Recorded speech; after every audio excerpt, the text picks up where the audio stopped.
Welcome to my kitchen. When I read Brian and Deese's self-determination theory, I thought of two things: a big pot of homemade soup and one strong arm.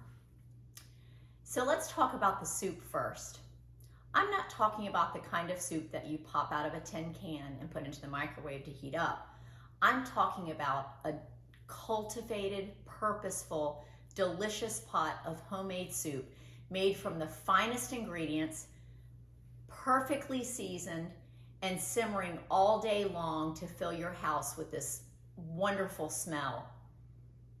Have I got you hungry yet? So let's get started with the foundation of any good soup, the stock. Our stock, our joie de vivre, if you will, is our birthright as humans. Curiosity, vitality, persistency, resilience. Think about a toddler learning to walk. They pull up, they fall down. They pull up, they fall down. In front of anybody. Never think about quitting, or when they're talking incessantly, babbling incoherently to anyone that will listen, until they land on words and find language. Our stock from birth is usually pretty perfect, but conditions that foster active and constructive human development must be present along the life continuum to cultivate and nourish intrinsic motivation. And here's where things can get a little wonky and depends on our environmental conditions. So what ingredients or needs do we need to successfully foster positive human potentials? Let's get back to the soup and to the arm. I like to think of Ryan and Deese's 3 needs of ingredients as the strong arm of intrinsic motivation. Let's get started first with a good measure of autonomy. The A in the strong arm of intrinsic motivation, you are the captain of your own ship. It's agency, the completely, wholeheartedly, fully self-endorsed direction in whatever you do or you choose not to do.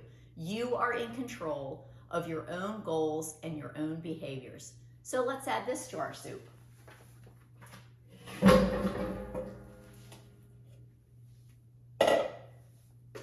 Next, we need a good measure of relatedness. The R in the strong arm of intrinsic motivation is these are your people, your tribe.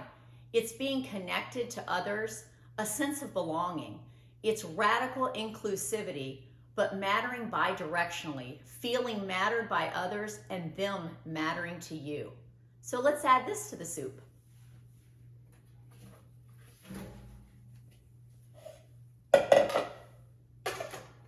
And last, but certainly not least, is mastery. Mastery, the big M in the arm of intrinsic motivation. Mastery is competence, feeling like you are effective and able within your circles of importance. If you have the skills needed for success, you are more likely to take risks and be curious to take actions to achieve your goals. So let's add this to the soup.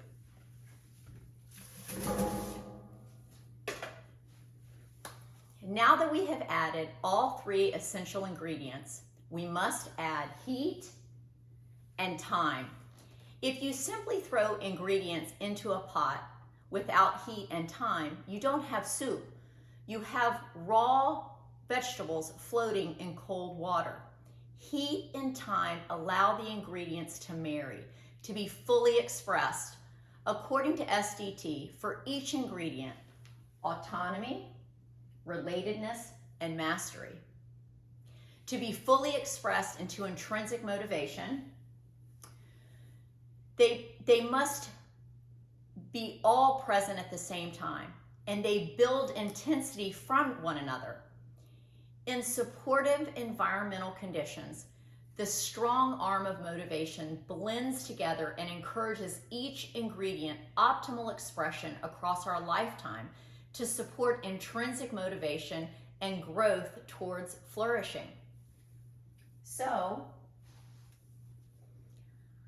I hope to share a cup with you real soon. Bon appetit!